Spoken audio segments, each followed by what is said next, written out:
na magpag-recommend. It's a yes. Okay. St. Timothy, meron kayong ghost project sa Bulacan? Mr. Chair, wala po. Okay. Categorically. Tapos yung wawaw?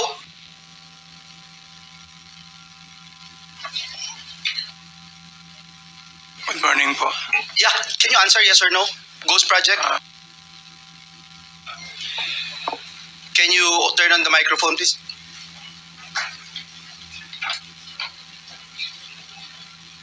It's a yes or no question, sir. Wow, you're don't looking- even know. You're looking for your lawyers. Wow. I invoke my right of self-incrimination in your honor. Okay. Can you repeat your answer? Wow. Can you repeat your answer, Mr. Arevalo? I invoke my right for self-incrimination in your honor. My God, the question of the majority floor leader is very simple. It's very simple. Do you have any ghost project in any of the areas here in the Philippines? Answer.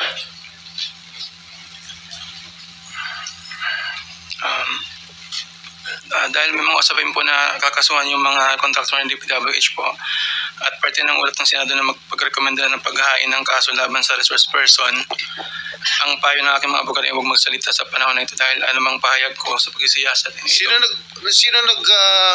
utos sa'yo na huwag magsalita?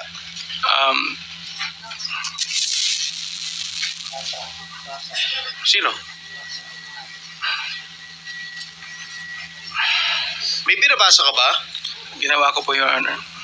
Ano binabasa mo? Pasensya po kasi kinakabahan po kasi po.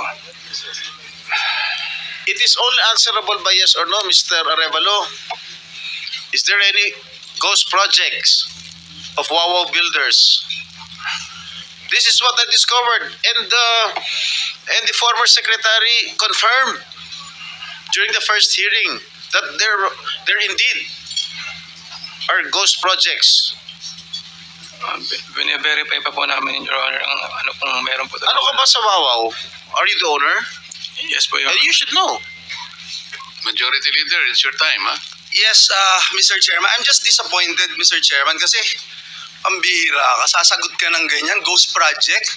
Parang tinatanong ka kung tao ka, hindi mo alam.